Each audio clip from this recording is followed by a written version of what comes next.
Said Munawar untuk siaran khas malam keputusan Pilihan Raya Kecil Dewan Undangan Negeri N36 Pelangai di Pahang. Inilah keputusannya pada malam ini akan diumumkan pada bila-bila masa. Said, kita bertemu lagi untuk kesekian kalinya Pilihan Raya. Mudah-mudahan ada kesempatan lagi. InsyaAllah akan ada lagi tempoh sebulan dari sekarang. Namun pukul 6 petang tadi sudah pun dimaktubkan proses pengundian dan perhitungan sedang diperkirakan untuk 3 penjuru melibatkan Perikatan Nasional, Bebas dan juga Barisan Nasional. Dijangkakan oleh kerana jumlah pengundian sekitar 16,000, mungkin menjelang 9 malam ini kita akan mendapat keputusan. Betul, keputusan akhirnya. Dan ada beberapa grafik yang kita boleh kongsikan kepada anda untuk kita lihat perkembangan terkini dari segi peratusan dan sebagainya. Kalau kita boleh tunjukkan kepada anda ketika ini di kaca TV, khususnya berkenaan dengan peratusan keluar mengundi yang dicatatkan sehingga jam 5 petang, iaitu sebanyak 71%. Ini bermakna, Said, melebihi daripada sasaran yang ditetapkan oleh SPR sekitar 70%. Adakah ini merupakan satu makna yang baik untuk kita melihat perbandingannya daripada PRK sebelum itu yang kita akan lihat pada malam ini? Betul. Makna atau tidak, kita akan menerjemahkannya berdasarkan kepada keputusan rasmi yang diumumkan oleh SPR nanti.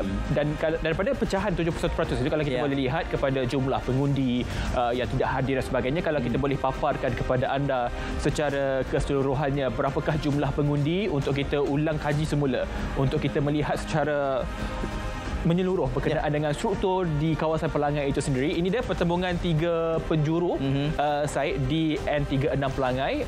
Kalau kita melihat di media sosial khususnya, banyak sudah keputusan tidak rasmi telah pun dikongsikan, namun hanya yang rasmi kita bawakan kepada anda pada malam ini. Betul. 3 penjuru yang disebutkan tadi melibatkan Cikgu Kasim, Hasli Helmi dan juga Datuk Amiza. Dan ini dia yang kita maklumkan kepada anda, jumlah pengundi daripada 71% yang keluar mengundi tadi, kita melihat kepada jumlah pengundi sebanyak 16,456 orang. Pengundi biasa direkodkan sebanyak 16,417, polis seramai 36 dan 3 direkodkan sebagai pengundi tidak hadir yang berada di luar negara. Ini angka yang kita melihat, adakah 71% itu ekuivalen dengan izin dengan jumlah yang kita catatkan ini. Dan 71% yang disebutkan itu adalah sehingga pukul 5 petang. Apakah keputusan ataupun jumlah peratusan rasminya akan kami berikan liputannya nanti. Mungkin lebih. Mungkin. Okey, baik. Dan dalam sementara kita bersiaran ini juga kita akan bawakan kepada anda perkembangan daripada lokasi untuk kita dapatkan perkembangan di sana, bagaimana proses pengiraan undi dan sebagainya. Dan rakan-rakan kita yang sudah berada di Pelangai sejak beberapa minggu sudah untuk mendapatkan perkembangan terkini. Dan kalau kita boleh melihat kepada perkembangan, kalau kita sudah pun bersedia untuk bawakan kepada anda dari rakan kita di Dewan Orang Ramai Felda Kemasul Bentong yang akan kita kongsikan sebentar saja lagi untuk kita melihat, sebab sekarang sudah pun memasuki jam 8.30 malam. Mungkin sudah ada keputusan yang sudah pun dikira setakat ini untuk bagi lokasi tempat mengundian tertentu. Dan yang menarik untuk kita lihat dalam operasi ataupun proses kita pada malam ini adalah bagaimana bentuk corak pengundian, kerana kita sudah pun melihat keputusan sebelum ini di Pulai dan juga Simpang Jeram. Jadi apakah akan berlaku limpahan sentimen yang sama seperti di Pelangai, dan bagaimana pula unjurannya nanti akan membawa kalau kita melihat laporan awal kita bawakan kepada anda sejak jam 8 pagi tadi, kita melihat peratusan agak rendah sebelum jam 12 tengah hari, namun meningkat. Itu juga merupakan satu pembacaan, adakah mereka yang betul-betul berada di penduduk tempat ataupun lokal itu yang mengundi sepenuhnya, ataupun mereka yang berhampiran. Kerana kalau kita melihat kebiasaannya, ramai pengundi di Pahang khususnya berada di sekitar Lembah Kelang khususnya, tidak begitu jauh Pelangai dan juga di Kuala Lumpur ini sebenarnya. Dan dalam konteks PRK, kalau kita berdasarkan kepada pengalaman lalu, untuk mencecah 70% adalah sesuatu yang agak sukar. Namun unjuran SPR juga mengatakan 70%, dan kita sudah pun melihat tadi sekitar 5 petang sudah pun melebihi daripada sasaran itu. Apa maknanya ke semua ini? Kita akan membaca ataupun menganalisanya secara lebih mendalam seketika nanti. 3 penjuru, adakah itu pada Said satu pertandingan yang sengit sebenarnya? Kalau 3 penjuru itu masih lagi, kerana sebelum ini dalam PRU kita pernah ada 7 penjuru, lebih daripada 10 pun ada. Jadi apakah kemungkinan keputusannya ini, dan menarik ini untuk kita melihat apakah sentimen nanti apabila selesai proses perincian di setiap saluran pengundian itu sendiri akan memberikan makna dan corak yang tertentu yang boleh kita analisa dan terjemahkan dalam bentuk penentuan sikap politik. Sementara Said menyebut sentimen, kerana saya melihat kepada proses berkempen sebelum berlangsungnya pilihan raya pada hari ini, kita melihat banyak sentimen dimainkan, dan itu juga kita akan bincang kepada malam ini bagaimana perjalanan dan juga strategi yang dimainkan oleh ke semua pihak lawan, khususnya dua pihak utama itu. Adakah percaturan itu menjadi atau bagaimana perlu diperhalusi supaya mungkin majoritinya akan berubah, kita tidak pasti pada malam ini. Itu yang kita akan nantikan bersama-sama pada malam ini. Ya, dalam liputan media, dalam kesempatan yang kita membaca sentimen, menariknya adalah masing-masing calon menyatakan keyakinan yang tinggi akan memenangi. Luar biasa keyakinan tu. Dan itu menariknya kerana kalau kita membaca sikap penganalisa mungkin agak berbeza berbanding dengan sentimen yang dipaparkan sendiri oleh para calon. Tapi kita menganggap itu sebagai satu proses ataupun kempen, strategi kempen, peperangan psikologi untuk menggambarkan keyakinan itu mudah-mudahan akan tertumpah dalam bentuk undi yang bakal didapati. Saya pernah sampai Pelangai? Pelangai saya sudah pernah lalu. Kalau nak sebut sampai itu lalu pernah. Tapi sampai itu saya mungkin tidak singgah. Itu juga merupakan kawasan bekas Menteri Besar Pahang sebelum ini. Kawasan yang penuh dengan kawasan Pahang itu sangat saya pun juga anak Pahang, saya pun belum berkesempatan sampai di Pelangai secara khususnya. Sekali lagi kita kongsikan kepada anda, ini dia calon kalau kita boleh kongsikan kepada anda, yang kita boleh kongsikan kepada anda, ini dia 3 penjuru yang bertanding di N36 Pelangai pada hari ini, yang sama-sama kita akan menantikan keputusan rasminya pada malam ini. Ya, dan ini keputusan terkini kalau kita boleh kongsikan kepada anda. Calon Perikatan Nasional 2,252 undi, calon bebas 34 undi dipertandingkan oleh Hasli Helmi, dan juga calon Barisan Nasional ketika ini mendahului dengan jumlah undi 4,589 iaitu Dato' Amizar bin Abu Adam. Ini keputusan tidak rasmi yang kita boleh kongsikan kepada anda, dan juga kita akan kemas kini dari semasa ke semasa, dan juga rakan-rakan kita di lokasi akan terus berikan kepada anda keputusan dari semasa ke semasa yang sahih hanya di berita RTM ketika ini. Walaupun kalau kita melihat kepada media sosial ketika ini banyak yang sudah pun dikongsikan. Dan saya fikir Syed sudah bersih dengan tetamunya. Syed katanya tetamu malam ini pernah kita temu bual, kali ini ada geng dengan izinnya dibawa bersama ke platform perbincangan kita pada malam ini, Syed. Sebelum ini pun antara kritik yang diberikan, dia kata tak cukup feminin. Ya. Jadi kita bawa lah, gandingkan, kita lengkapkan. Tapi masih lagi 3 nampaknya maskulin dan 2 feminin. Okeykah? Ini semua bukan pengundi Pelangai ni. Saudara Wan Emril pengundi di sana tidak ya? Tak, saya orang Pahang tapi orang Pahang. Okey. Dia tak sebut saya Koi. Jadi saya perkenalkan tetamu kita pada waktu ini sementara menantikan keputusan rasmi yang akan dilaporkan oleh SPR. Di sebelah kanan saya adalah Profesor Madya Dr. Syaza Farhana Muhammad Syukri, Jabatan Sains Politik Universiti Islam Antarabangsa Malaysia. Doktor, selamat datang kembali. Terima kasih. Politik je, SPR je inilah. Kita akan panggil lah pencara-pencara politik ini. Di tengah-tengah Profesor Madya Dr. Sharifah Syahira Said Sheikh, Dekan Institut Pengajian Siswazah Universiti Politek Malaysia. Ini yang Hafiz kata dulu dalam episod yang lepas, kritik tak cukup feminin katanya. Calon kali ini pun sebenarnya tak cukup feminin, Doktor. Itu saya menjakakan hujah yang sama akan bawa, nanti kita tengok. Dan di ujung sana orang kawasan penganalisis politik dan juga pensyarah kanan UNIPSAS, Universiti Islam Pahang Sultan Ahmad Shah, Saudara Wan Emril Nizam, Wan Embong. Assalamualaikum, selamat datang ke RTM untuk kita membutirkan. Saya mula dengan orang Pahang dulu, boleh? Boleh. Nanti saya kena minta izin tu, nanti dia kata lain pula bacaannya kan, sebab dia orang Pahang. Jadi kita tanya sepanjang pengamatan Saudara Wan Emril, bagaimana keadaannya di Pelangai itu? Okey, pertamanya saya ucapkan terima kasihlah kepada Tuan Syed dan juga pihak RTM di atas kesudian menjemput saya untuk sama-sama pada malam ini. Jadi untuk pengetahuan Tuan Syed dan juga ahli panel lain, saya berada di sana sepanjang 13 hari itu. Kita buat macam-macam lah. Kelas secara dalam talian? Kelas secara Okey. Jadi alhamdulillah kalau kita tengok dari segi corak kempen di Pelangai ni, sebenarnya dia tak terlalu panas sangat. Okay. Tetapi kalau kita lihat daripada berita yang telah pun dipaparkan, menunjukkan bahawa Pelangai ini menjadi satu center stage kepada sosok figura yang besar. Bagi contoh, malam terakhir sebelum kempen tu, Tun Mahathir bersama dengan Tan Sri Muhyiddin dan beberapa kepimpinan PN datang. Sebelum tu, maknanya awal minggu baru ni, PMX dan juga beberapa menteri-menteri federal datang. Maknanya berkempen, selain daripada untuk mengumumkan apa dasar-dasar baru dan juga atau perkara-perkara baru yang diberikan untuk kepentingan rakyat Pelangai. Sebab secara keseluruhannya kalau kita dapat lihat bahawa daripada on the ground, Sebab kalau kita tengok pelangai ni dia punya komposisi dia seperti mana yang kita sedia maklum, nak hampir 50% daripada keseluruhan pengundi sebanyak 16,456 itu adalah terdiri daripada kalangan golongan peneroka Felda. Yang mana kita tahu ada tiga kawasan rancangan di situ, itu Kemasul, Kemahal dan juga Cemomoy. Yang lain kita ada maknanya kalau kita tengok taburannya, yang lain tu kampung tradisional dan pastinya kalau kita tengok lagi bahawa ada 18% daripada keseluruhan pengundi itu adalah merupakan masyarakat kaum Tionghoa Cina, dan bakinya adalah daripada kaum India dan juga orang asli di Gapoi dan juga di Sungai Bot.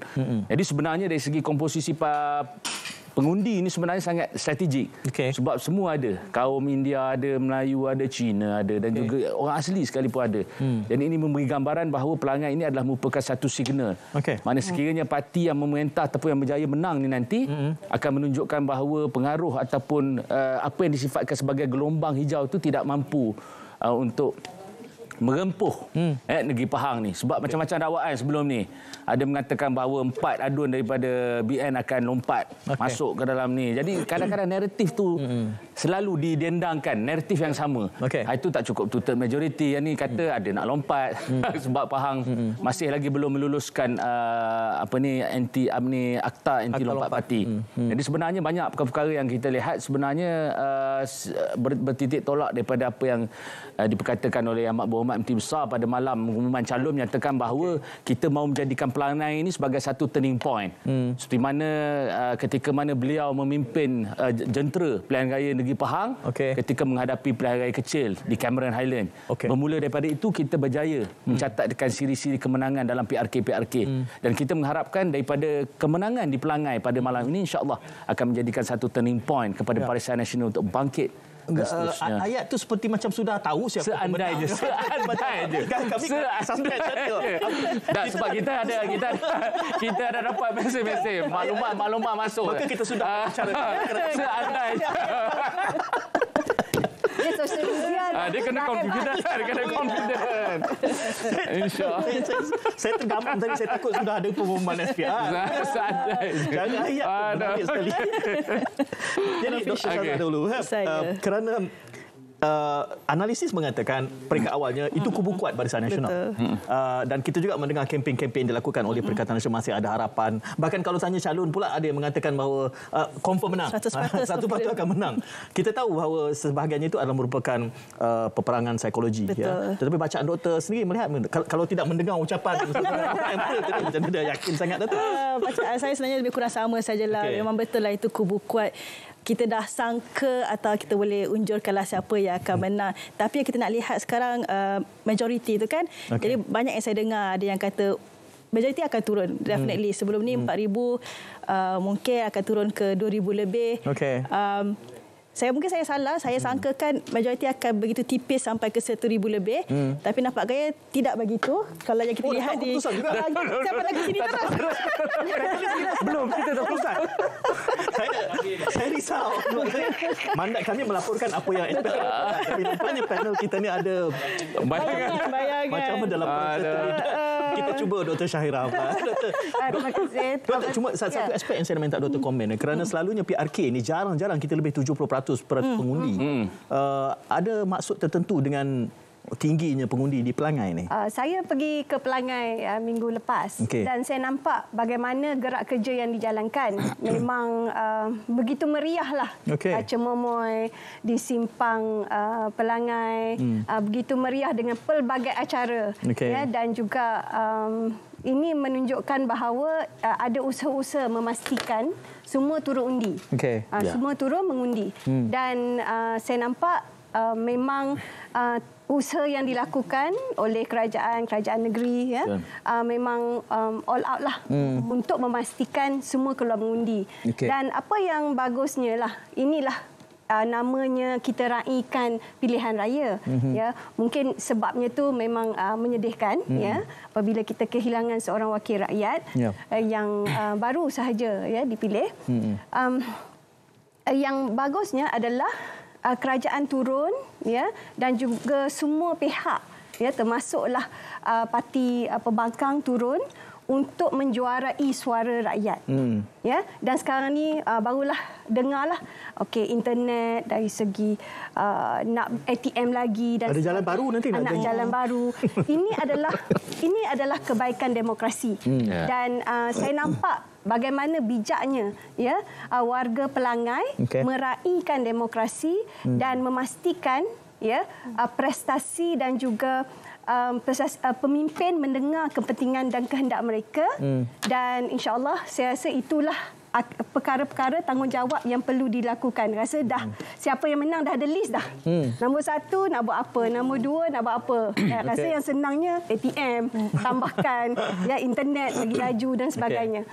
Cuma sebelum ini ada saja calon yang menang kata dia tunggu menang baru dia ada manifesto dan menang juga. Jadi saya tahu itu dalam konteks kempen lah. Kalau kita tengok dari segi tadilah tu cakap pasal peratusan kan.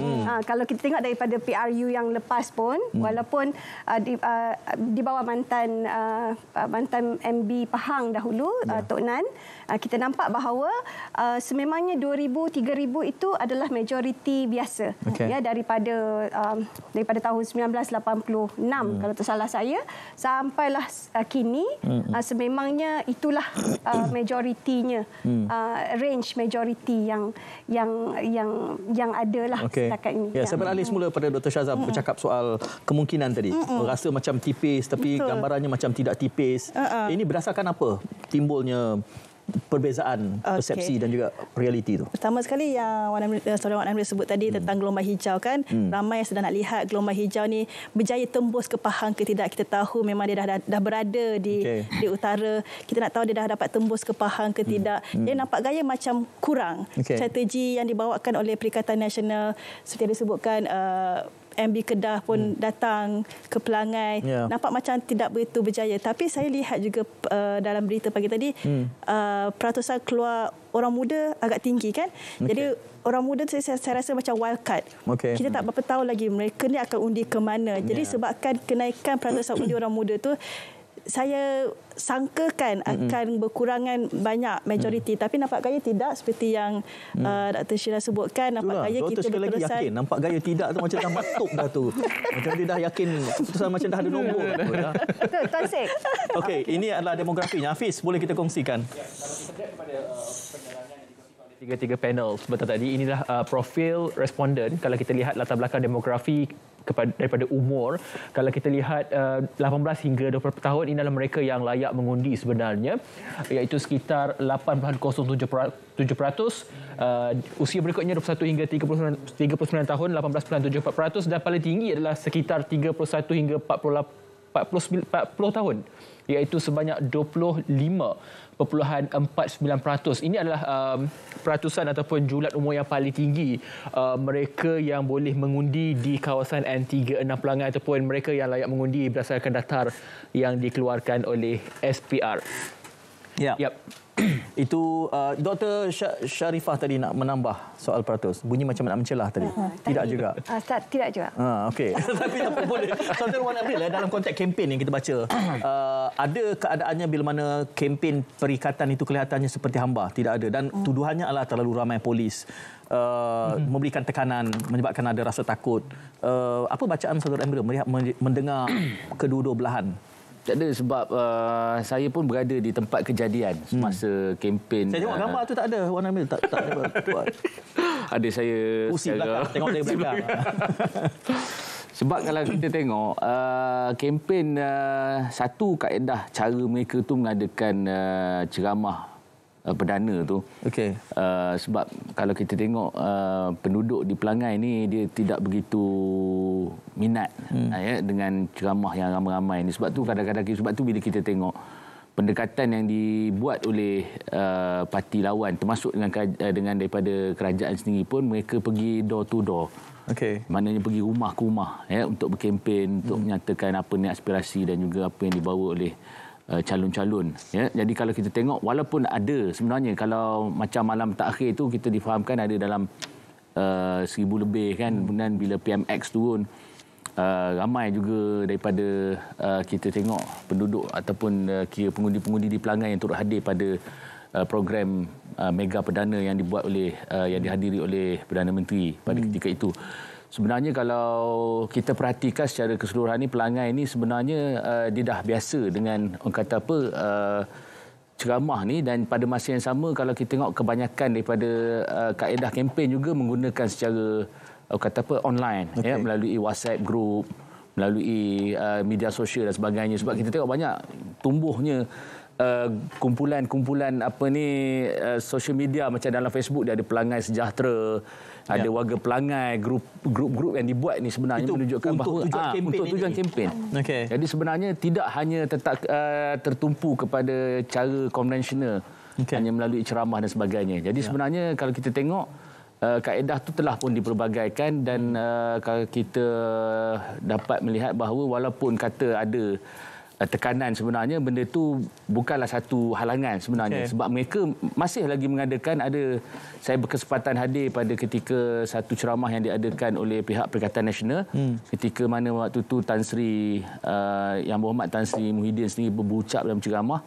Memang maknanya ada dia punya crowd dia, tak jadi masalah, tak ada sebarang tekanan, tak ada sebarang kata apa provokasi yang dicetuskan oleh pihak-pihak tertentu. Mendengar penjelasan Saudara Wan Evelyn ini, saya boleh menjangkakan sokongan itu kepada belahan mana, tapi boleh menyelinap masuk juga mendengar dengan tenang ceramah daripada Perikatan Nasional. Selamat, tak ada tekanan. Dr. Sharifah sempat berada di sana melihat intipati kempen itu. Mana yang paling menangkap dari kacamata doktor apabila melihat? Saya lebih melihat ceramah dekat di dalam sosial media, tetapi yang saya tengok di sana kempen-kempen tu ianya berteraskan peluang. Apa peluang yang mereka akan dapat sebagai anak Felda, ya, dan juga sebagai belia. Yang itu saya rasa adalah lebih dekat kepada hati-hati mereka. Pengundi. Kalau saya jadi pengundi pun saya suka tengok yang ni ada khusus untuk buat coklat. Saya pergi sana pun saya pun ambil brosur dan sebagainya, sebab ini adalah perkara yang tujuan utama menjadi kerajaan, iaitu menyediakan peluang-peluang dan juga memastikan rakyat Malaysia lebih maju ke depan, kan. Dan tapi itulah saya ingin komenlah. Satu lagi kesalahan yang sama dilakukan ketika di Johor hari itu oleh pihak pembangkang, iaitu membawa pemimpin daripada Kedah. Ya, saya pun orang utara juga, tapi rasanya dia kena stop dekat Perak je. Perak ke atas. Saya orang Perak. Dia bolehlah. Takut saya pula. Dia punya kan, dia punya logat tu. Kedah. Kita ada orang Perak kan. Kalau logat tu rasanya daripada Perak ke atas sahaja lebih sesuai. Tetapi kalau negeri di Pahang dan seterusnya adalah lebih baik pemimpin lain. Dan juga lagi satu, memang saya pun tengok dan juga baca juga di banyak kritikan yang bagi saya sebagai cikgu pensyarah, bahasa-bahasa yang tak molek tak sepatutnya digunakan. Ya, ianya sebab sebagai pemimpin, ianya mencerminkan negara, imej negara. Jadi kalau berucap dengan bahasa-bahasa yang amat tidak molek, ini kita nak bawa Malaysia ke mana? Ya, dan kalau pemimpin tak observe ataupun pemimpin sendiri tidak memastikan diri mendokong rukun negara yang kelima. Jadi macam mana rakyat? Kesopanan dan kesusilaan. Okey. Saya mengingatkan Dr. Syazah setuju elemen ini. Apakah ini ada kesannya kepada sentimen pengundi di Pelangai itu dari kacamata doktor? Okey, saya rasa di Pelangai seperti yang Dr. Sharifah cakap, saya setujulah, memang tak berapa berjaya atas sebab faktor-faktor tertentu yang Dr. Sharifah sebutkan. Tapi saya juga rasa macam ada sebab kenapa dia dibawa. Kerana dia juga berjaya, ada dia punya follower-follower dia. Dia tak nak sebut nama. Pak Sharifah tak sebut. Saya pun tak sebut lah. Walaupun saya dah sebut awal tadi sebenarnya. Kita kena fikir sekejap apa yang dimaksudkan. Tapi saya tahu. Pengikut-pengikut dia ada. Jadi saya rasa walaupun saya sokonglah, kita sebenarnya tak mahu mempunyai pemimpin macam ni sebab ia tidak mencerminkan Malaysia dengan baik, terutama dengan orang muda yang ramai mengikut dia. Tetapi nampak gaya strategi dia itu sebenarnya ada kejayaan di tempat-tempat tertentu macam Dr. Sharifah sebut tadi. Jadi ini sedikit malang saya rasa, tapi kalau kita tengok daripada segi strategi politik, berjaya. Jadi ini agak sukar di Malaysia pada ketika ini di mana politik Malaysia kita nak bawa ke arah mana sekarang ini. Kalau tajuk malam ini wibawa politik, wibawa pemimpin, saya ada soalan susulan. Tapi tajuk kita malam ni adalah PRK Pelanggan. Saya berhenti itulah tentang ini. Hafiz kita. Sebelum kita berehat ketika kita lihat dulu keputusan ketika ini, kalau kita melihat yang mendahului ketika ini Dato' Amizar bin Abu Adam, calon Barisan Nasional dengan jumlah undi 7,324, calon PN 4,375 dan juga calon bebas sebanyak 47 undi. Ini adalah keputusan tidak rasmi ketika ini yang kita boleh kongsikan kepada anda. Dan Syed, kita akan bertiwik ramai, istilah ketika ini berusaha sedaya upaya untuk mendapatkan nama-nama yang dimaksudkan oleh tetamu kita siapa. Bacaan itu kita dah boleh agak, tapi saya ada juga persoalan yang ingin tanyakan kepada tetamu kita selepas ini. Kita akan break dulu seketika, kita kembali selepas ini, jangan ke mana-mana.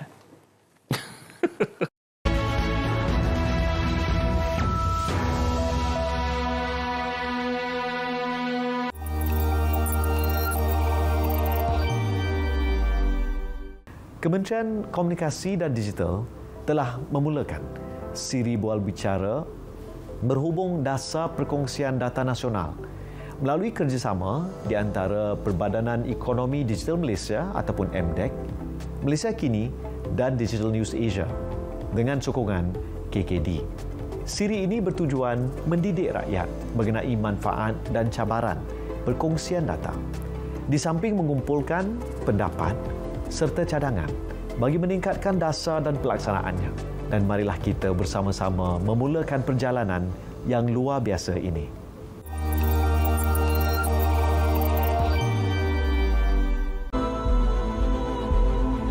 Apa yang saya harapkan? Belanjawan 2024 peruntukan yang mencakupi keperluan seluruh masyarakat. Sama ada di bandar ataupun di luar bandar. Juga tuntutan gaji bermaruah demi kelangsungan hidup. Demi masa depan saya dengan kawan-kawan. Dengan ketidaktentuan ekonomi dan kenaikan kos sara hidup, pastinya kita mengharapkan bantuan berterusan. Meringankan perbelanjaan harian.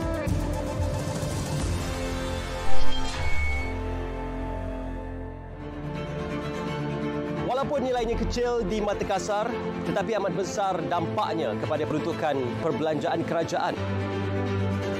Ke mana aliran tunai ini akan dibawa dan siapakah yang bakal mendapat manfaatnya? Ikuti Belanjawan 2024 hanya di RTM.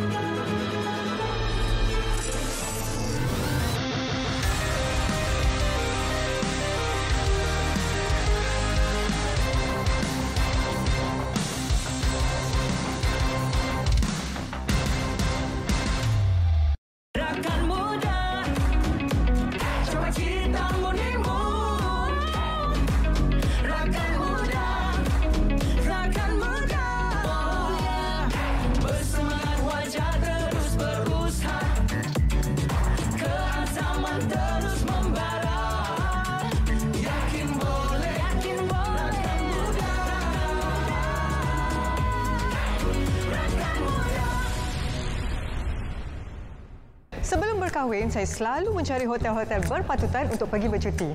Setelah berkeluarga, merancang perbelanjaan rumah menjadi keutamaan. Dengan harga barang yang selalu berubah, memang susah nak rancang perbelanjaan.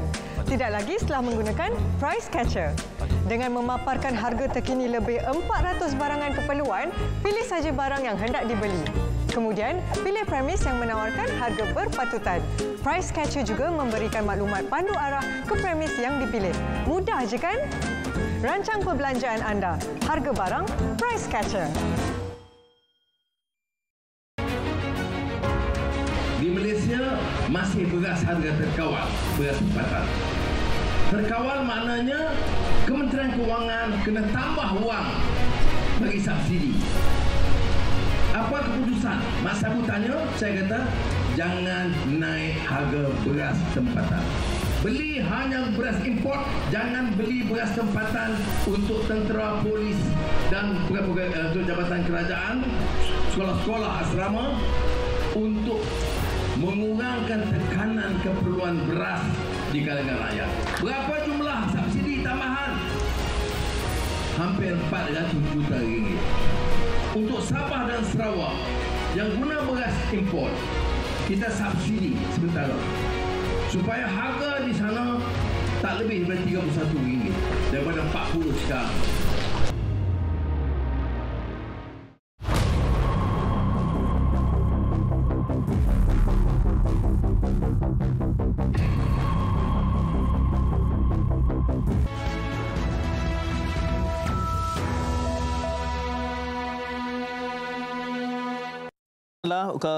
Siaran untuk kita mengulas keputusan PRKN 36 Dun Pelangai dibawakan secara langsung kepada anda di TV1 dan juga di saluran berita RTM bersama 3 panelis, Dr. Syazah Farhana, Dr. Sharifah Syahirah dan juga saudara Wan Emril. Di awal tadi kami agak euforia sebab keputusan bincang tu macam tahu-tahu dah keputusan. Tapi Hafiz tadi kata geram je, tengok dia nak tanya soalan, saya nak bagi ruang pada Hafiz juga untuk soalan. Saya melihat kepada apa yang kita bincangkan pada Pulai dan juga Simpang Jeram mengatakan bahawa tetamu kita kata gelombang hijau itu tersekat di Negeri Sembilan. Saya nak tanya kepada Wan Emril, kalau di Pahang ini laluan ke Pahang itu banyak, di mana yang tersekatnya gelombang ini sebenarnya? Dari kaca Wan Emril sendiri.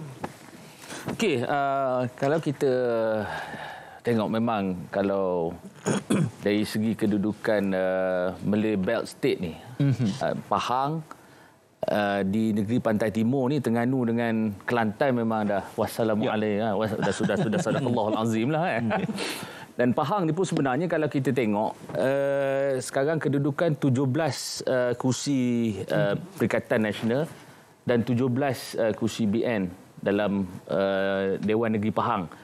Dan sebenarnya kalau kita tengok pihak Perikatan Nasional dan juga kita kira PAS dan juga gelombang hijau ni sebenarnya begitu beria sangat untuk menawan kursi Pelangai ni, walaupun hakikatnya mereka tahu ini adalah merupakan kursi kubu kuat tradisional, ni kubu tradisi pihak Barisan Nasional, tetapi mereka mempunyai satu keyakinan yang tinggi sebab bagi mereka ini adalah merupakan satu, seperti mana kata tadi, gelombang hijau ini ingin maksudnya dilangsungkan sehinggalah kepada kawasan Dun Pelangai ini untuk memungkinkan mereka boleh mendapat kursi lebih, satu kursi ataupun bila kata diorang dapat, kalau seandainya mereka menang di Pelangai ini, mereka boleh dapat 18 berbanding 16 bagi kursi Barisan Nasional.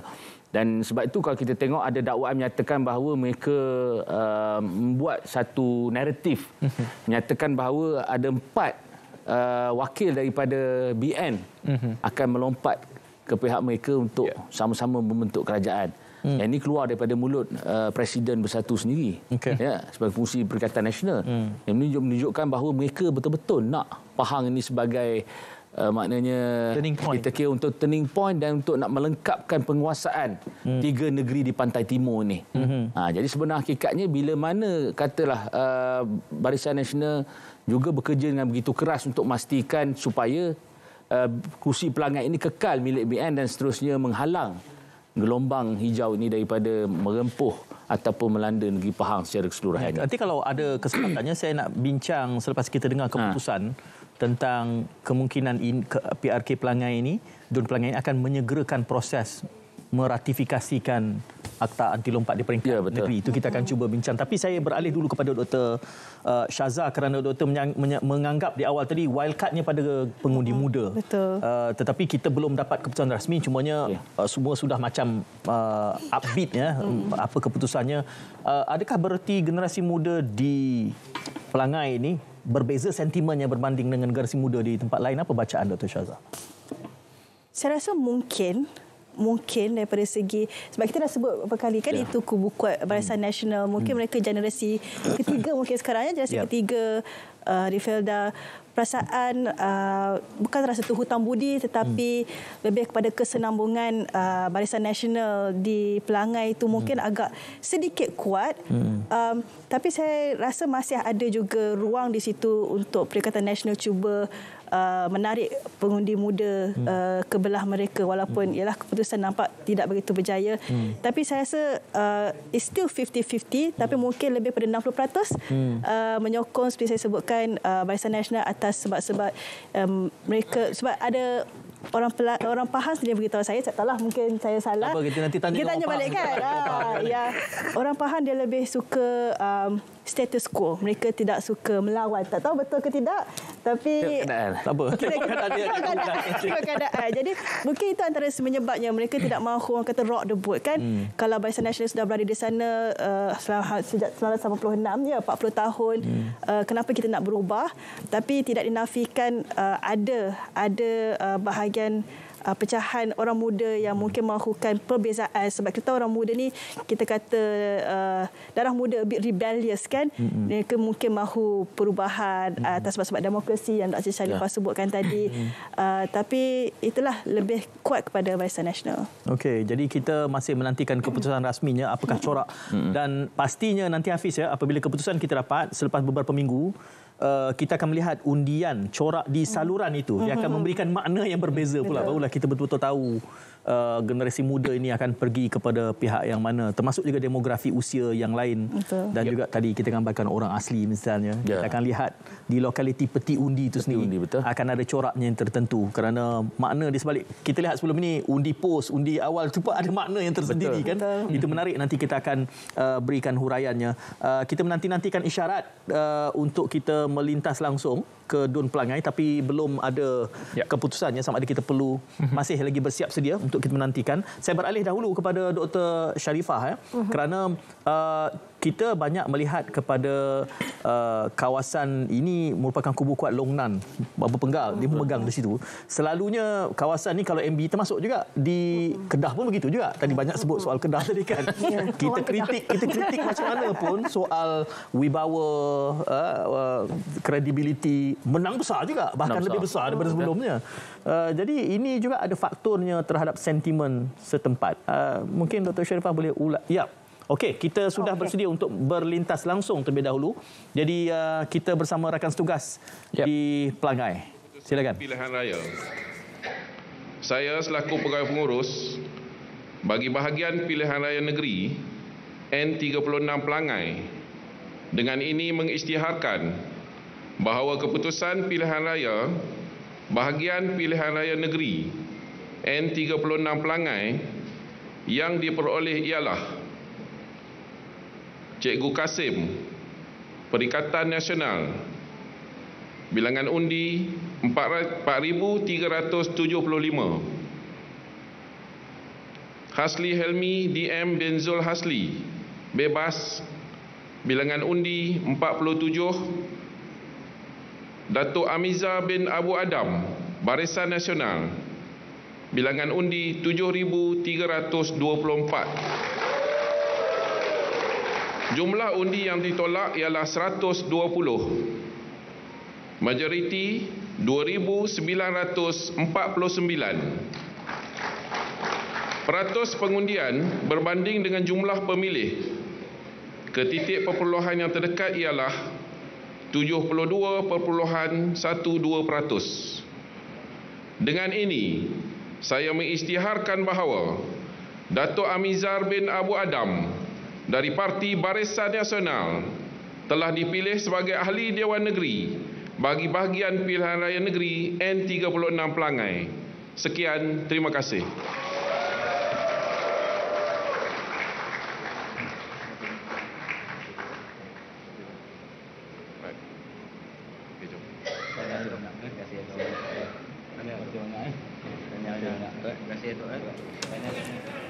Itu keputusan rasmi yang kami bawakan secara langsung kepada anda dari N36 Dun Pelangai, iaitu majoriti 2,949. Kejayaan kemenangan diperolehi oleh Yang Berhormat Datuk Amiza Abu Adam menewaskan Cikgu Kasim dan juga saudara Hasli Helmi dengan majoriti sejumlah itu. Ini saya kata kita belum dapat keputusan tapi dah sembangnya dah macam tahu-tahu je Wan Emril ya. Menariknya kerana kita melihat dengan jumlah pengundian yang semakin bertambah. Saya nak pergi kepada Dr. Sharifah sebab tadi soalan saya kepada Dr. Sharifah. Pengundi bertambah, sasaran 70 bertambah tinggi dan jumlah majoriti pula 2,949 besar berbanding dengan dalam konteks sebelumnya. Makna di sebalik nombor-nombor ini saya nak beri ruang kepada Dr. Sharifah dulu memberikan maknanya. Kalau tak salah tadi saya dengar dalam jumlah yang mengundi Barisan Nasional ada 7,000 lebih kan? 7,324. Maknanya dia tak ada beza dengan sebelum ini, iaitu 7,308. Jadi ada peningkatan sikit di situ. Dan kalau kita tengok dari segi sentimennya, nampaknya ianya satu memang masih kubu kuat Barisan Nasional, iaitu UMNO. dan semua gerak kerja tu berjalan. Tapi saya nak mengucapkan tahniah kepada warga Pelangai kerana telah menunjukkan bahawa warga Pelangai amat meraihkan demokrasi. Kalau nak bandingkan sebelum ini, memang selalunya PRK ini dalam 60 ya. Dan untuk kali ini kita tengok 72 itu adalah satu yang tinggi, dan salah satunya mungkin disebabkan oleh gerak kerja kedua-dua pihak, terutamanya yang saya tengok hari itu tu memang lebih kepada Barisan Nasional. Ya, dataran purnama tu nampak kosong waktu saya pergi itulah. Ya. Mungkin dia lepas akhir-akhir tu yang lebih saya tengok dekat TikTok, waktu akhir-akhir dataran purnama tu penuh. Ya, yang hebatnya dia di sebelah-sebelah. Dekat-dekat. Itu satu yang menarik, dan alhamdulillah tidak ada perkara-perkara yang negatif yang keterlaluan. Menunjukkan itu juga satu manifestasi bahawa kita ni ke arah politik yang matang, demokrasi yang matang. Itu yang kita harapkan. Boleh tambah ke? Dr. Syazah. Sebab Dr. Sharifah bandingkan dengan pilihan raya tahun lepas kan. Tahun lepas juga Barisan Nasional menang dalam 7,000 lebih. Tapi kita kena ingat tahun lepas Pakatan Harapan menang dalam 2,000 lebih kalau saya tak silap. Jadi tahun ini kita tengok 7,000 masih kekal 7,000, di mana 2,000 ini telah pergi. Perikatan Nasional nampaknya ada tambahan 1,000 daripada 3,000 lebih ke 4,000. Jadi ini yang ditakuti kan, sama ada kita panggil vote transferability, sama ada pengundi Pakatan Harapan akan mengundi Barisan Nasional. Di sosial media nampak gaya mereka laungkan bahawa pengundi Pakatan Harapan, pengundi Cina, DAP telah keluar mengundi Barisan Nasional, tapi nampak gaya tambahan itu macam tak sebesar yang disangka. Jadi saya punya anggaran ketika ini mungkin juga ada pengundi Barisan Nasional yang tidak keluar mengundi kali ini, ataupun mereka memilih untuk mengundi Perikatan Nasional yang menyebabkan tambahan 1,000 ini. Ya, itu yang saya sebutkan tadi. Apabila kita melihat kepada perinciannya, termasuk kepada saluran, nanti dia akan memberikan warna yang lebih dramatik pada sentimen politik semasa ini. Tapi saya akan berikan wang ini kepada Saudara Hafiz untuk kita melintas langsung ke Pelangai. Kita ingin melihat kepada grafik, kalau kita boleh paparkan kepada anda berkenaan dengan keputusan N36 di Pelangai ketika ini. Kalau kita boleh kongsikan, ini dia sekali lagi kita kongsikan keputusan rasminya dengan majoriti yang sudah pun kita kongsikan sebentar tadi, iaitu 2,949 dimenangi oleh calon Barisan Nasional. Tahniah dan juga selamat bertugas kepada Yang Berhormat Datuk Amizar bin Abu Adam. 7,324 diikuti Perikatan Nasional 4,375 dan juga bebas 47, tepat yang diramalkan oleh ramai penganalisis politik berkenaan dengan jumlah majoriti yang menurun sedikit daripada yang disasarkan sebelum ini ataupun yang dicapai daripada PRU sebelum ini yang kita lihat pada tahun lalu. Hampir setahun sudah pun berlalu sebenarnya, Syed. Itu menarik kerana sentimen ini kemudiannya nanti kita bukan akan terhenti di sini, sebab kita banyak mengatakan bahawa sama ada ini akan menjadi suatu tebatan gelombang. Kita jangan lupa kemaman ini nanti akan membawa realiti yang berbeza pula. Dan juga selepas itu Jepang pula yang akan menyusul. Saya nak bagi pada orang Pahang, sebab tadi orang Pahang lebih tahu daripada orang Pahang dulu. Gembira orang Pahang dengan keputusan ini. Dia dah awal dah. Dia dah yakin. Maknanya tetamu kita ni dia ada apa orang kata, insight kepada apa yang berlaku. Saudara Wan Emerald. Okey, Tuan Syed, dia kalau kita tengok sebenarnya memang ada, kalau compare dengan keputusan PRU yang ke-15 hari itu, memang ada pengurangan lah banding dengan apa yang diperoleh oleh Perikatan Nasional. Kita tidak boleh menafikan seperti apa yang berlaku di Simpang Jeram dan Pulai. Berlakunya vote transferability daripada pengundi. Kita tak pasti, sebab kalau kita tengok isu 3R masih dimainkan lagi oleh mereka dalam PRK Pelangai. Sebab kalau kita tengok masa kita orang pergi buat survey di beberapa kawasan Felda ni, kita mendapati bahawa mereka menggunakan modal UMNO DAP umdap dan sebenarnya sedikit sebanyak kalau kita tengok. Sebenarnya kalau kita jangkakan, kalau kita tengok survey daripada EDA, dia kata dalam 64% UMNO PHBM boleh menang. Begitu juga dengan ada survey yang dibuat oleh beberapa orang independent academician yang menyatakan bahawa 55%. Jadi sebenarnya berdasarkan kepada ramalan-ramalan dan juga fokus yang dibuat oleh beberapa orang academician ini menunjukkan bahawa sebenarnya mereka menjangkakan slim majority yang boleh diperolehi oleh PHBN. Sebab kerana isu ni walaupun kita tahu bukan senang kita nak menjelaskan kepada rakyat, terutamanya berkaitan dengan isu 3A ni. Sebab kalau kita kirakan dah 58 tahun, orang Melayu terutamanya yang banyak duduk dalam UMNO ni telah pun orang kata apa, dimomokkan dan diindoktrin selama 58 tahun berkaitan dengan DAP ni. Jadi bagaimana kita tengok dalam keadaan 10 bulan ini, macam mana kita nak orang kata apa, nak mengubah persepsi.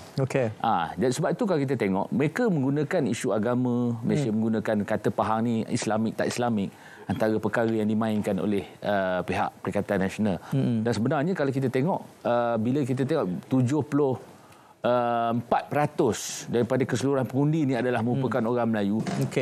Kerajaan negeri ataupun pihak kerajaan Pahang sendiri pun sebenarnya bimbang kalau berlakunya peralihan undi daripada orang Melayu ni tadi, sebab kerana menjangkakan tentang gelombang. Jadi alhamdulillah dari segi orang kata terbukti, kita tengok 2949 ni sebenarnya satu majoriti yang besar dan above expected daripada apa yang kita jangkakan sebenarnya. Jadi bila kita melihat ini adalah merupakan satu signal bahawa gelombang hijau tidak mampu ataupun tidak sampai ke negeri Pahang ini.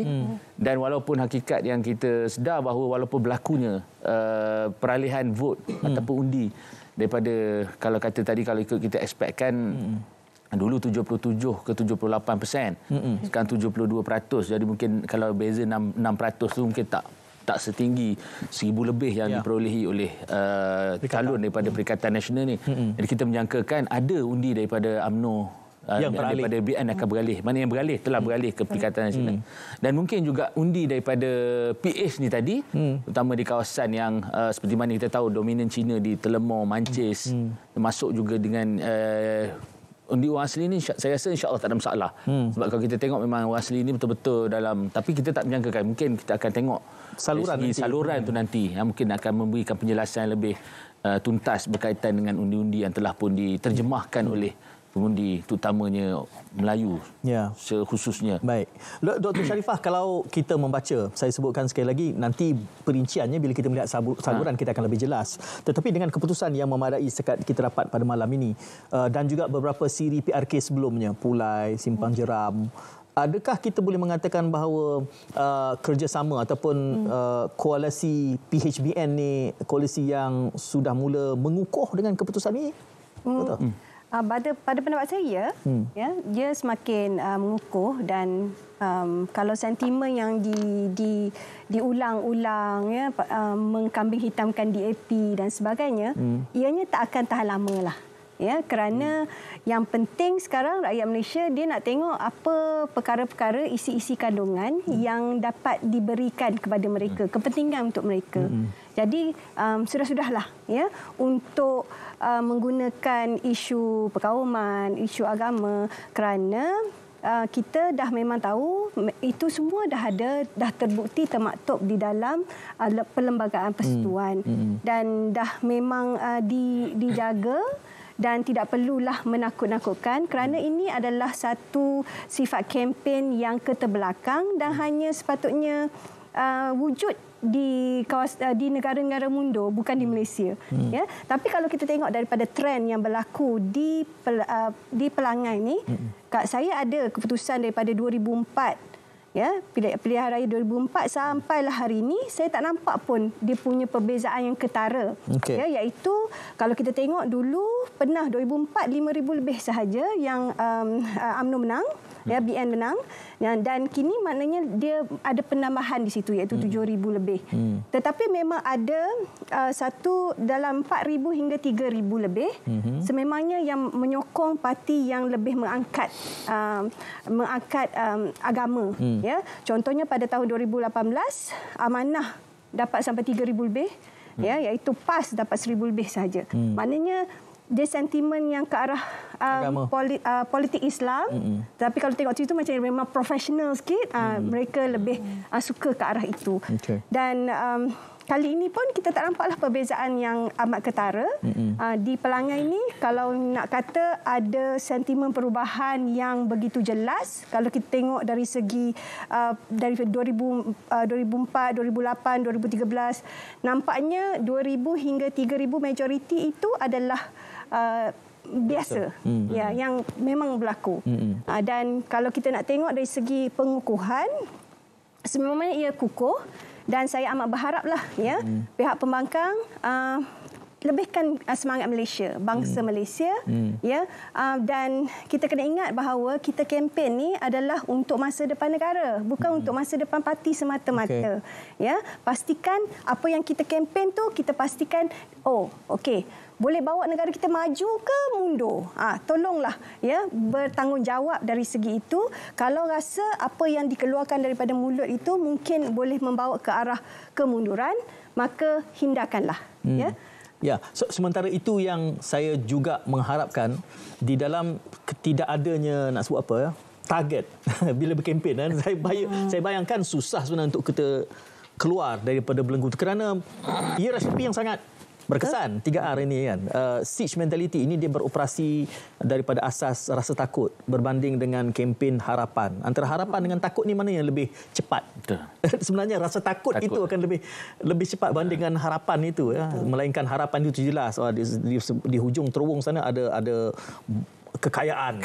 Dia akan hilang ketakutan itu dan kita tidak ada elemen itu buat masa ini. Tetapi kita banyak bercakap soal benteng gelombang ni, Dr. Syazah. Tak lama ni Kemaman ni. Betul. Nanti kalau saya panggil, kita panggil tiga-tiga balik ni, baru kita tengok balik. Baru kita tengok orang faham kata apa dengan Kemaman ni, baru betul. Saya harap calonnya perempuan. Awal-awal dah. Ada seorang saja wakil rakyat perempuan di situ. Boleh kita tanda hijau kan? Dia itu semua dia bawa daripada dulu lagi ya. Kita penambil saya tolong Dr. Sharifah ni kita ada hijaukan di situ. Kesan ini ini ialah kita bersembang beginilah kerana ini Pelangai dan kita tahu ini Pahang kan. Kemaman ni cerita dia lain macam ni Dr. Syazah. Ulas sikit Doktor. Kemaman saya rasa bukan tadi kami dah boleh agak apa keputusan. Kemaman walaupun tak tahu lagi bila pun tapi rasanya boleh agak juga keputusan dalam malam ini juga. Jadi nampak gaya macam itulah Kemaman tu memang kuatlah kubu. Kalau kita cakap hari ini kubu kuat Barisan Nasional, maka di sana kubu kuat Perikatan Nasional ataupun PAS jugalah. Tapi ini ada juga kaitannya dalam hemat saya. Saya tidak menganalisa secara tepat, tapi saya bayangkan kepimpinan lokal itu ada pemberat yang besar kepada keputusan termasuk dalam PRK. Betul sebenarnya. Saya difahamkan di Terengganu sebenarnya yang betul-betul memainkan peranan adalah pemimpin tempatan muslimat, terutamanya mereka yang menggerakkan jentera mereka untuk menarik perhatian pengundi untuk mengundi. Bukan banyak sangat naratif bukan isu nasional sangat. Dia soal keberkesanan pemimpin lokal. 3R mungkin ada, tapi lebih kepada apa yang telah dilakukan kepada rakyat tersebut oleh pemimpin yang berada di hadapan mata mereka.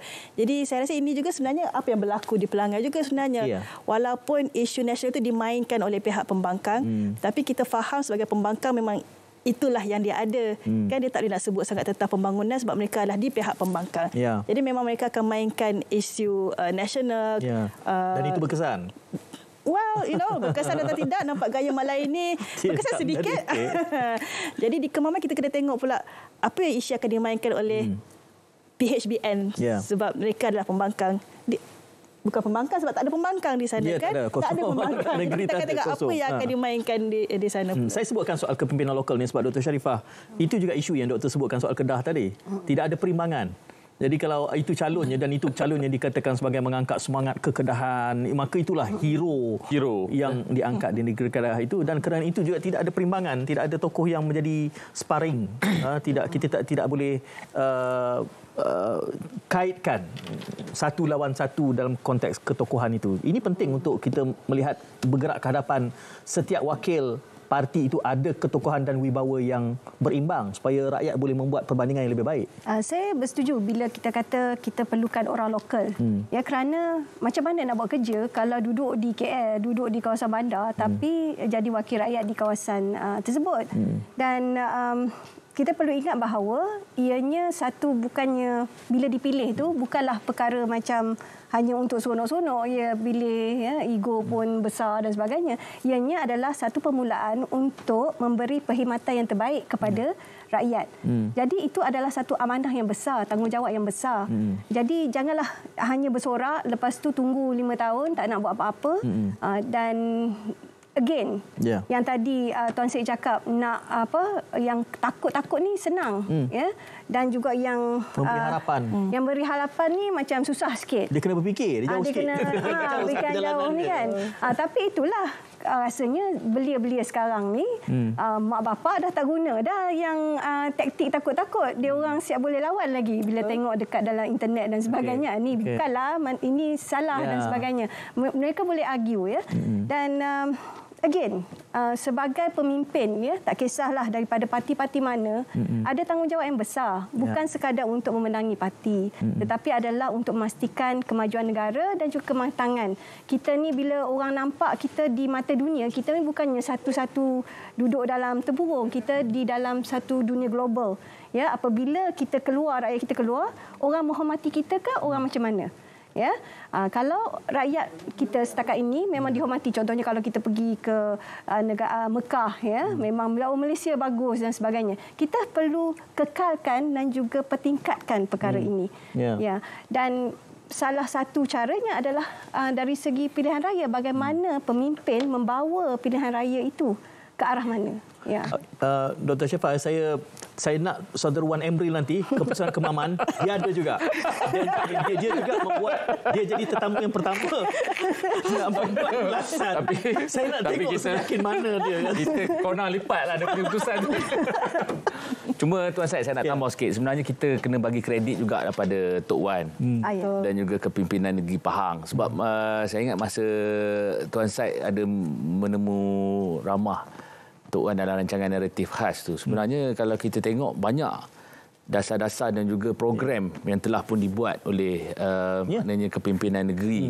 Utamanya STR di 18 Skim Tanah Rakyat tu sangat berkesan. Tanah Rakyat. Apa tu, rumah rakyat Pahang. Untuk mana beri rumah percuma. RM75,000. Dia sebab kutipan dah meningkat, hampir mencecah 1B, mana nak masuk bilion tahun sekalian ni untuk masuk 1 billion club punya negeri. Jadi sebenarnya bila kita tengok, bila state, kantong state ada hasil, ada duit, ada pitih, ada fulus. Jadi baru kita boleh nak tolong rakyat. Sebab tu kalau kita tengok bantuan prihatin Pahang, bukan kata kita sampaikan masa pilihan raya ni je, maknanya berpanjangan sepanjang tahun. 42 juta bagi daripada yang baru lahir sampailah ke liang lahat. Maknanya konsisten. Tidak ada orang kata ni. Termasuk juga dengan mantan MB pun, Tan Sri Lonan pun turun berkempen daripada hari Selasa itu sampailah ke saat-saat maknanya sampai D-Day. Ini menunjukkan bahawa bila ada keseragaman dan juga kerencaman, kesepaduan di segi gerak kerja, pimpinan-pimpinan ini sebenarnya memberi satu orang kata apa, nilai tambah dan juga secara langsung menunjukkan kepada rakyat bahawa ini pimpinan-pimpinan Pahang yang sentiasa maknanya menjaga kepentingan, kebajikan dan pastinya memberikan orang kata keputusan seperti mana yang berlaku pada malam ini. Walaupun hakikatnya awal-awal tu kita ada rasa kebimbangan juga kan. Takut-takutlah maknanya gelombang tu boleh sampai ke pelanggan kan. Jadi kita tak mustahil benda-benda ni semua. Tapi alhamdulillah malam ni orang pelanggan memang awesome, dah membuktikan bahawa pelanggan masih kekal menjadi kubu kepada Barisan Nasional. Saya terbayang macam ada calon PRU 16. Ramai juga dalam pencalonan dia calon kemudian kan. Ni tiga-tiga lagi masuk. Saya nak tambah sikitlah tentang saya ada peluanglah untuk memerhati dan juga bersembang dengan kedua-dua pemimpin yang telah disebutkan tu. Iaitu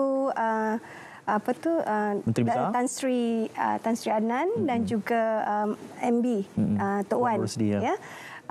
Sifat mereka yang saya nampaklah, mereka adalah action oriented. Kalau kata saya ingat lagi, kalau ada nak bergambar dengan Tan Sri Nan, beliau yang akan pergi, betul, sini ke sini.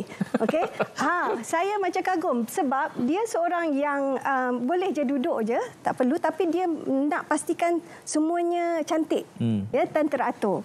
Dan ada sekali tu saya bercakap dengan Datuk Tok Wan, bercakap kami sebagai pensyarah ni kami lebih tahu teori. ya.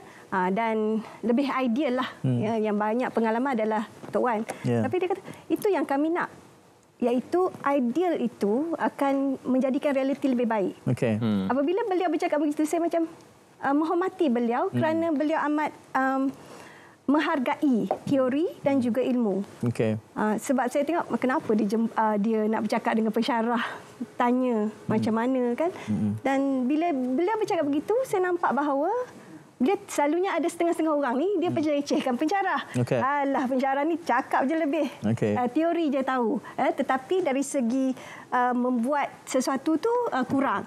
Ya, tetapi pemimpin seperti beliau walaupun memang hebat dari segi melakukan gerak kerja dan juga mentadbir, tetapi masih boleh menghormati ya teori dan juga ilmu yang boleh yang di-share oleh para pensyarah. Dr. Sharifah, persaksikanlah bahawa kita di RTM tidak meremehkan, tidak pernah meremehkan pensyarah. Khususnya malam ini sebab mereka sudah membuat telahan sebelum keputusan. Itu saya gelabah di awal tadi, Saudara Wan. Saya gelabah awal tadi. Mana ni? Takut saya dah terlepas, rupanya dah umur. Yakin sangat dia. Saudara Fir. Okey. Welcome mana ni? Saya di Maran. Maran. Sebab saya sempat mengikuti ucapan Tok Wan juga, Datuk Seri Wan.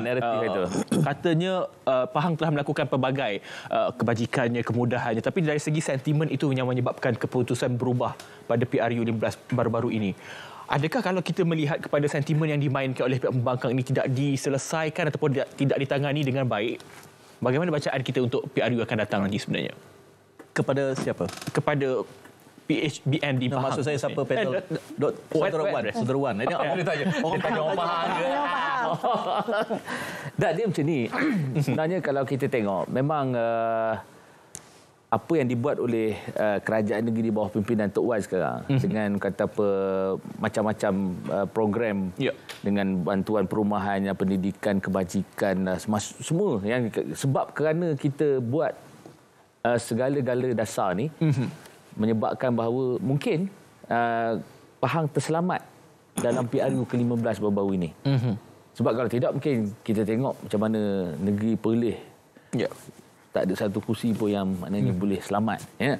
Pahang alhamdulillah sebab kerana apa yang telah dibuat oleh kerajaan negeri sekarang untuk menjaga kebajikan dan juga kepentingan rakyat, termasuk dari segi dasar-dasar untuk meningkatkan hasil apa dan sebagainya.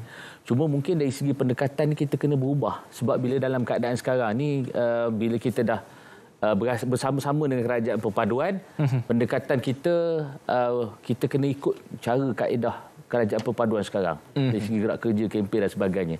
Sebab kalau ikut dulu kita mungkin sedikit sebanyak ada kredit yang kita berikan kepada kerajaan lepas. Sebab kita tengok dengan dulunya kerajaan Perikatan Nasional yang kita pun berada sebahagian daripada Muafakat Nasional. Sedikit sebanyak ada mileage dan kredit yang diperolehi oleh mereka ni hingga menyebabkan apa yang kita buat sebenarnya mereka juga turut sama dapat mileage yang sehinggakan kalau kita tengok banyak kursi-kursi yang kita dahulunya memang kita punya orang kata apa favorite lah, tempat favorite kita dapat dimenangi oleh pihak mereka. Dan saya ingat pendekatan sekarang ni pun kerajaan negeri akan terutamanya di bawah kepimpinan Tok Wan akan membuat beberapa strategi-strategi baru yang untuk memastikan supaya kita dapat mengambil ataupun memenangi balik hati terutamanya pengundi-pengundi muda. Masuklah kalau kita tengok baru-baru ni kalau ikut Tok Wan nak kata yang kerajaan Pahang ada wujudkan Sekretariat Perantau Anak Pahang. Jadi kita mengambil inisiatif untuk maknanya mendekati golongan-golongan muda terutamanya yang berada luar daripada negeri Pahang. Sebab kalau kita tengok kebanyakan rakyat Pahang merasa nikmat daripada dasar-dasar yang telah pun dilakukan oleh kerajaan. Tetapi ni yang luar daripada Pahang ni. Jadi bila diorang balik masa PRU baru-baru ni mereka membawa orang kata apa sentimen dan juga orang kata apa anasir-anasir daripada luar ni yang sedikit sebanyak memberi pengaruh kepada ni. Sebab kalau kita tengok faktor ni sebenarnya bukan hanya maksudnya dilihat kepada negeri Pahang tetapi negeri Selangor dan juga negeri yang terlibat dalam pilihan raya negeri baru-baru ni. Saya nak memetik beberapa garis besar perbincangan dengan Menteri Besar Pahang baru ini, antara kejayaannya adalah meningkatkan pelaburan daripada 10 bilion kepada 20 bilion. Kemudian mengurangkan hutang negeri daripada 3 bilion kepada 900 juta.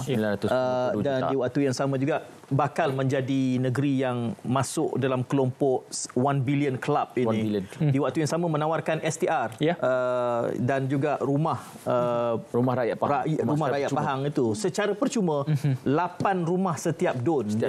Jadi ini, dan jumlah itu semakin bertambah. Asalnya hanya 1 dan akhirnya 8 dan diberikan secara percuma. Ini mungkin saya layaklah. Tak boleh, ini T20.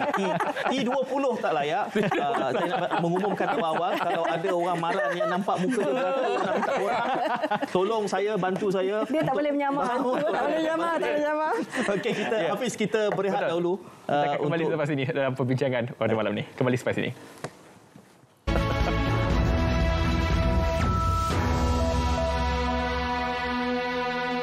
Sebelum berkahwin, saya selalu mencari hotel-hotel berpatutan untuk pergi bercuti.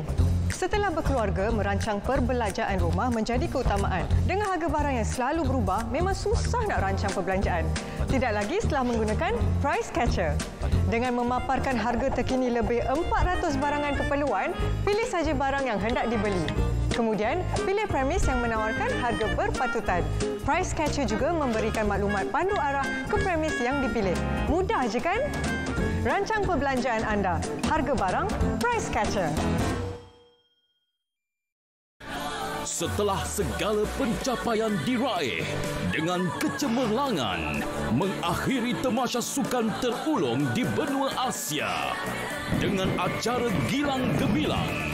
Saksikan perasmian penutup Sukan Asia ke-19 Hangzhou 2022 Ahad 8 Oktober 7.45 malam di saluran OK dan saluran Sukan RTM.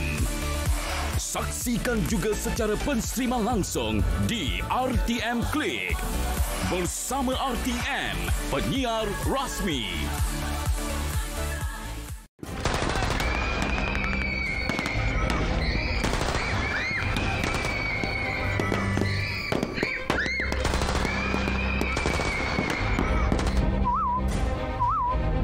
Kami sekarang terpaksa bergerak jauh.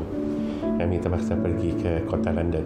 Kisah Dang Insum ini masih agak bermisteri. Kampung Padasam ini juga terkenal dengan ilmu-ilmu yang yang menggerunkan jugalah. Maafkan aku. Aku tidak sempat membawamu berjuang bersama. Akan ku cari pembela Titu sehingga ke lubang cacing.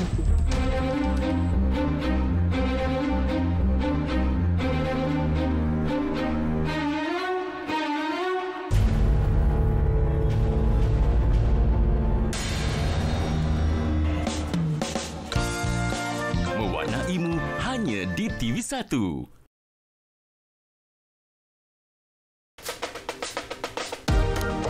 Jaringan berkomunikasi tanpa sempadan. You guys ready? 1, 2, 3. Publish. Korang! Saya letak apps kita ni dekat dalam media sosial. Diorang beli set berpantang dekat dalam apps kita. Serius tau? Sama-sama kita gantian bijak berkesan literasi digital. Ada kalanya dalam mendidik anak-anak, ibu bapa secara tidak sengaja berkelakuan pilih kasih dalam memberi kasih sayang atau perhatian. Zahirkan kasih sayang terhadap anak-anak. Jika perlu ditegur, tegurlah dengan kasih sayang.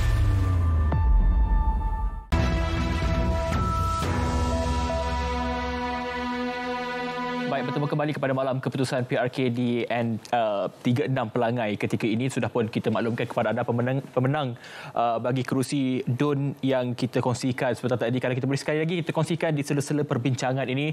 Ini dia yang berhormat Datuk Amizar bin Abu Adam, calon yang memenangi di N36 Pelangai dengan memenangi 7,324 undi dan dengan pemilihan mendaftar seramai 16,456 dan juga peratus keluar mengundi yang telah pun disahkan oleh SPR sebentar tadi iaitu 72.12% dengan majoriti 2,949. Kalau kita melihat data ataupun kajian dikeluarkan oleh IDE ini, pada PRU 15 lalu, iaitu sebanyak 77.1% jumlah keluar mengundi, sedikit menurun pada kali ini. Dan juga kita melihat kepada pecahan kaum di kawasan pelangai, 74.3% adalah Melayu, diikuti 18.2% adalah Cina dan 7.5% adalah India. Itu adalah bacaan yang dikeluarkan oleh IDE, Said. Ya. Jadi 3 panelis yang kami mahukan untuk membincang keputusan ini. Selain daripada tahniah diucapkan kepada Dato' Amiza, kemenangan yang nak sebut apa? Kemenangan yang bergaya dengan jumlah pengundian yang kita boleh anggap sebagai status quo, menyamai pertambahan sedikit saja. Namun pastinya perolehan undi yang akan kita bicarakan secara lebih lanjut selepas beberapa ketika nanti kita menerima keputusan mengikut saluran. Kita elok ulas semula untuk kita memberikan ataupun memahami makna di sebalik nombor-nombor ini. 3 panelis di studio waktu ini, Dr. Syazah Farhana, Dr. Sharifah Syahirah dan juga saudara Wan Emril Nizam mengulas tentang keputusan di DUN Pelangai ini. Saya beralih semula kepada Dr. Syazah. Saya bangkitkan tadi kita bercakap tentang beberapa inisiatif negeri yang mungkin berbekas dan berkesan. Dan kita tahu bahawa cabarannya adalah expectation rakyat, jangkaan dan harapan rakyat ini sangat kompleks. Dan kita juga tahu bahawa semakin maju negara, hormat terhadap ahli politik menurun. Masyarakat semakin kritis apabila golongan terdidik, pensyarah yang mencerdikkan rakyat ni. Jadi dia melahirkan rakyat yang mempunyai keinginan yang semakin tinggi. Dan kita lihat kesan itu berlaku di Selangor. Ya, meskipun mempunyai skim yang begitu ekstensif, 34 yang pada hemat saya mengamat-amatinya ia merupakan satu skim yang sangat-sangat diperlukan, tetapi itu tidak menghalang daripada sentimen pihak pembangkang menguasai dan melihat membawa inroads yang mungkin menggerunkan sesetengah pihak, meski akhirnya masih berpihak kepada PHBN. Ya. Dalam konteks pergerakan kita ke hadapan, kita akan berdepan dengan kemaman. Seperti macam sudah mendapat telahan apa keputusannya, kemudian jepak pula. Tapi kita berdepan dengan realiti bahawa Pelangai ini mungkin kawasannya pedalaman. Politiknya politik pembangunan, janjinya ATM, janjinya jalan raya baru, janjinya rumah, internet. Jadi janji yang sebenarnya pada hemat saya pembangunannya agak mudah ditangani. Tetapi bila kita semakin maju, keinginan rakyat adalah idealisme. Ini yang kata politik pembangunan dengan politik idealisme ini. Dan itulah yang bakal kerajaan perpaduan ini berdepan. Kerana keinginan itu menjadi semakin rawak, semakin rencam dengan semakin majunya Malaysia. Saya rasa elok kita ambil kesempatan ini, mungkin penonton sedang memikir-mikirkan ini, kerana keinginan masyarakat negeri maju dengan masyarakat pedalaman ini, dia tidak sama. Betul. Doktor. Boleh saya tambah sedikit? Saya nak play devil's advocate sikit lah. Boleh. Kita sebut tentang semua kebaikan yang telah dibawa oleh Tok Nan, oleh Tok Wan. Tapi saya teringat antara kempen yang dibawa oleh Perikatan Nasional untuk Pelangai, mereka katakan 40 tahun Tok Nan dekat Pelangai.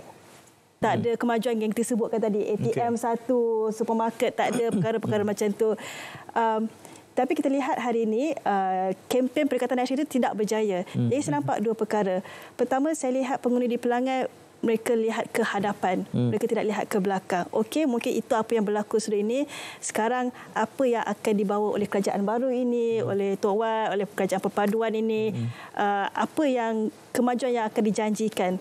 Kedua yang saya lihat, mungkin juga sebab faktor Perikatan Nasional itu sebenarnya sedang kuat di Pahang, yang kita sebutkan 17 Perikatan Nasional, 17 Barisan Nasional. Barisan Nasional perlu upkan dia game. So ini kita nampak banyak pembangunan yang telah dijanjikan, yang mungkin akan dibawa. Kan kita sebut tadi tentang mindset pembangunan dan idealisme. Memang ini perkara yang saya rasa agak perlu banyak masa sebenarnya kalau kita nak huraikan kan. Tapi itulah di era globalisasi ini, apa yang berlaku walaupun kita punya taraf hidup sebenarnya makin baik seperti di Selangor yang Tuan Syed sebutkan, tapi dia tak sama rata. Bukan semua orang mendapat kebaikan daripada yang disebutkan skim-skim di Selangor tadi. Lagi satu yang saya lihat, mereka nampak terlalu kompleks. Bukan sahaja tentang skim Selangor yang kita sebutkan tadi, tetapi tentang kemajuan ini. Mereka rasa terlalu kompleks untuk mencapai satu tahap kemajuan yang mereka mahukan sesuatu sekarang. Jadi ini saya rasa naratif yang dimainkan oleh pembangkang di mana mereka katakan yang dijanjikan itu adalah janji-janji palsu, sukar untuk didapati dalam masa terdekat. Jadi marilah kita fokus pada perkara yang dekat dengan hati rakyat, iaitu perkara 3R yang kita sebutkan tadi. Ini malanglah sebab seperti yang Dr. Sharifah sebut, kita mahukan Malaysia yang maju, yang ke hadapan. Tapi saya rasa ada banyak cabaran untuk kita sekarang ini. Kalau boleh saya sebutkan, social media memainkan peranan yang sungguh kuat dalam hal ini. Apa yang saya maksudkan adalah, kalau kita tengok pada data kan sebenarnya Tuan Syed, rakyat Malaysia, mereka sekarang berada di tahap yang lebih baik daripada generasi-generasi sebelum ini. Jadi kita tertanya kenapa banyak sangat komplain, apa yang mereka tidak puas hati, pembaharuan yang mereka mahukan. Kalau lihat gaya hidup mereka, standard hidup mereka adalah lebih baik daripada atuk nenek, even mak bapak mereka. Apa yang berlaku sekarang di social media adalah mereka dapat lihat kekurangan, keburukan yang sebenarnya jauh daripada mereka. Mereka tinggal di Selangor, tapi mereka lihat perkara yang berlaku, saya tak tahulah, mungkin di Kelantan, Terengganu, di Perak, yang mereka rasa dekat kepada mereka, dan ini menjadi diorang punya orang kata sentimen, membentuk sentimen dan perkara yang mereka mahu lawan. Tapi ini bukan berlaku kepada mereka personally, tapi mereka mahu lawan. Dan saya rasa pihak pembangkang faham perkara ini, sebab itulah mereka sangat aktif di media sosial, supaya rakyat Malaysia rasa tidak puas hati, walaupun keadaan sebenarnya adalah berlainan. Jadi memang inilah cabaran di Malaysia sekarang yang Tuan Syed sebut itu tadi. Cabaran negara maju bahkan. Semakin maju negara, semakin kompleks keinginan managing success. Saya tengok Dr. Sharifah tadi mengangguk kuat tadi bila bercakap. Mungkin ada nak menambah di situ, Dr. Itulah, kalau kita tengok dari sudut demokrasi, kita memang memerlukan pembangkang yang kuat, yang dapat memastikan satu cabaran diberikan dan juga check and balance diberikan kepada parti yang memerintah. Dan saya nampak ianya terjadi di Malaysia, dan saya amat berharaplah bagus untuk kita check and balance, mengkritik dan sebagainya, tetapi pastikan hala tuju Malaysia tu kita tak terbelakang, kita ke depan. Itulah saya menyeru supaya tanggungjawab sebagai pemimpin itu. Kadang-kadang kita selalu sebut tanggungjawab pengundi, undilah, pastikan undi yang betul. Tapi betul tu apa makna yang betulnya, kan? Sangat subjektif. Sangat subjektif. Saya paling allergic lah apabila orang sebut pengundi muda tak matang. Macamlah yang tua tu matang, kan? Kan? Sebab gelak dia. Hafiz merasa dirinya terbela kenyataan itu. Sebab kematangan politik ini adalah bukanlah dari segi dengar siapa. Kematangan politik ini adalah seorang pengundi yang tidak boleh dia kebal daripada manipulasi. Maknanya kalau setakat dengar pasal takut-takut memang tak lut. Dia tengok dari segi indikator. Apakah gerak kerja, apakah sumbangan. Kalau kata kita dapat anak, kalau negeri ni dapat apa. Kalau anak nak masuk universiti, kat negeri ni dapat apa. Ataupun ada negeri yang tak dapat apa-apa pun. So kita, kalau orang yang betul-betul matang dari segi politik, dari segi sebagai pengundi matang, dia tak pilih mengikut ketaksupan. Sudah tentu sebagai ahli parti politik mereka perlulah dah jadi ahli, kan. Maka mereka akan mengundi mengikut parti. Tetapi kalau betul-betul pengundi matang, mereka lebih tengok dari segi facts and figures, bukan dari segi momok ataupun hasutan dan sebagainya. Doktor sebut soal check and balance, perlu pembangkang yang pembangkang pula. Tidak ada sengaja kan sebutan itu. Pembangkang bertanggungjawab. Tapi realitinya di Terengganu tak ada pembangkang. Jadi itu macam isyarat pada kemaman je, kan. One Emerald. Kita perlukan pembangkang supaya ada check and balance. Tapi ada negeri-negeri yang tidak yang tidak ada pembangkang. Jadi sebenarnya kalau kita tengok macam di Terengganu, Hatta, Kelantan dan Kedah sendiri pun sebenarnya, kalau mereka ingin menjadikan, maknanya kalau kata ada kuota lantikan adun, lantikan khas, patut mereka beri ruang kepada PHBN untuk berada sebahagian daripada sistem demokrasi yang matang ni sebenarnya. Sebab kalau kita tengok macam kata tadilah, check and balance, dari segi semak dan imbang ni penting. Sebab kalau kita tengok kebanyakan negara-negara maju, contoh di Amerika, di UK dan sebagainya, mereka ni bukan hanya sekadar bergantung ataupun bersandarkan kepada two-party system, tetapi pada masa yang sama mereka juga mampu menjadi sebagai kata apa, kadang-kadang penggani kerajaan daripada parti Republican, kemudian Demokrat. Jadi itu sebenarnya yang kita lihat. Perkara ini sebenarnya dalam proses Malaysia untuk menjadi sebagai sebuah negara yang maju dan matang dari segi pemikiran politik itu, insyaAllah. Kita berharap. Hafiz, lama berfikir dia pengundi muda. Kita nak dengar suara pengundi muda. Beberapa minit saja lagi sebenarnya. Selain pemahaman yang kita bincangkan dan juga pelangai, Jepang nanti bagaimana bacaan dia, sebab politiknya agak berbeza juga di Semenanjung misalnya.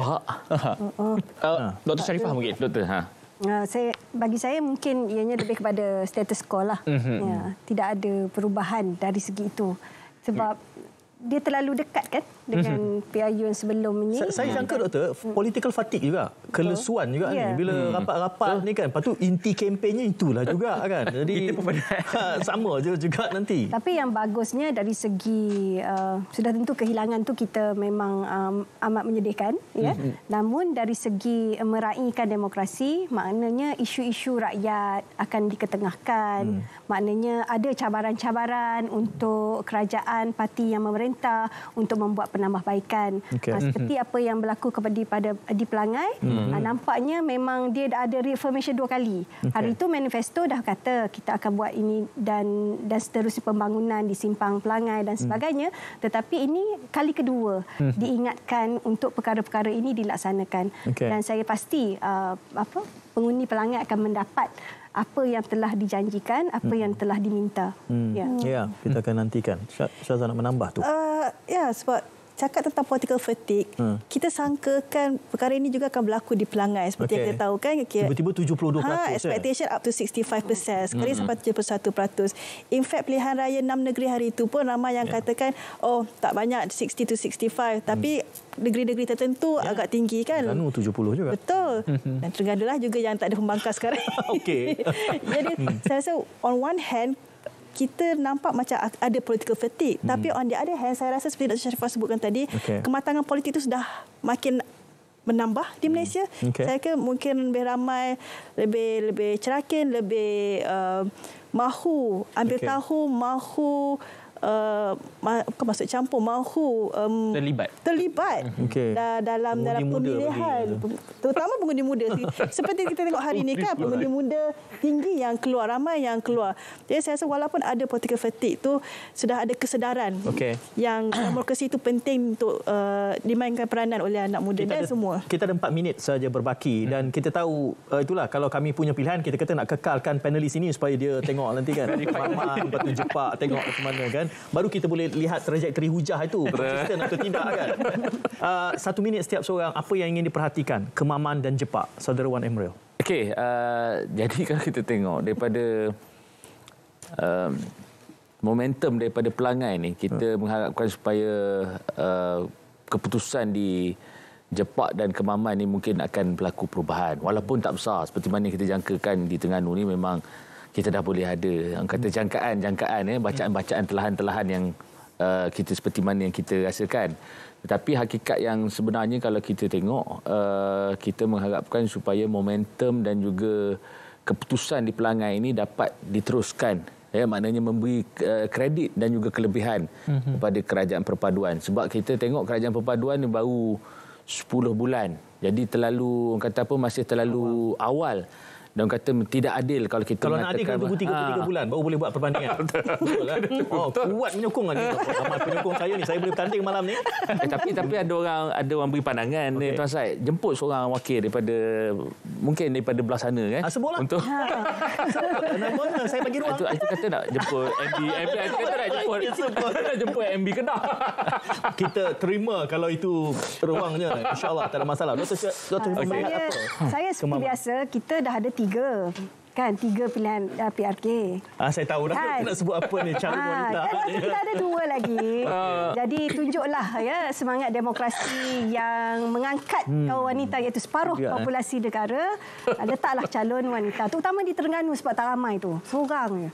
Bagi tu. Saya ada respon balas bagi pihak Terengganu tapi tak apalah itu dan walaupun tidak ada pemangkan di Terengganu tetapi seluruh negara memahati ya dan buktikanlah ya bahawa walaupun tidak ada pembangkang tetapi isu-isu rakyat, kepentingan rakyat terjaga dan yang paling penting buktikan kerja berkhidmat untuk rakyat. Ya, Dr. Syazah, nak memerhatikan apa ni kemaman dan Jepang? Saya taklah terlalu terlihat kepada keputusan sebab keputusan itu saya rasa seperti bukan di tangan kita lagi, kan di tangan pengundi. Apa yang saya mahu lihat adalah pengundi keluar. Itu saja. Saya harap pengundi teruskan momentum ini lebih daripada 70%. Sila keluar, sila laksanakan tanggungjawab. Saya katakan begini sebab yalah kau tengok di media sosial banyak sangat tak puas hati dengan ni, tak puas hati dengan tu, tak puas hati. Jangan setakat di situ. Pergi keluar. Kalau betul tak puas hati, minta, tanya dan pergilah undi di mana-mana pihak lah yang mereka mahukan. Asalkan inilah peluang rakyat Malaysia sebenarnya. Saya mengharapkan akan ada political education tentang media sosial ini kerana realitinya begitu. Bila dahulu kita anggap media sosial ataupun internet ni akan adalah suatu pendemokrasian ruang, tetapi dia membawa kesan yang kita hadapi sekarang ini bahawa orang bablas, istilah Indonesia bablas, boleh mengatakan apa saja tanpa perlu bertanggungjawab. Dan dia membawa satu kesan yang lain pula kerana orang boleh membuat tuduhan, membuat apa saja telahan, menuduh, mengharap dan meletakkan benda hanya bermain pada sentimen dan emosi, akhirnya pada hati dan bukan pada akal. Dan itu yang kita berdepan hari ini. Tidak ada kewajaran dalam berhujah. Dan saya juga meyakini bahawa jalan ke depannya Hafiz adalah untuk kita bermujadalah. Dan mujadalah itu yang saya sentiasa minta pada PMX, saya minta pada menteri, saya minta nak menjawab email tadilah dia sebut tadi kan. Kita harapkan itu kerana di situ baru kita boleh melihat kewajaran daripada sekadar hang bodoh kita letak di sini dan bercakap soal dasar. Apakah itu boleh dipertahankan dalam ruang yang terhormat ini. Ya, kata hang merah.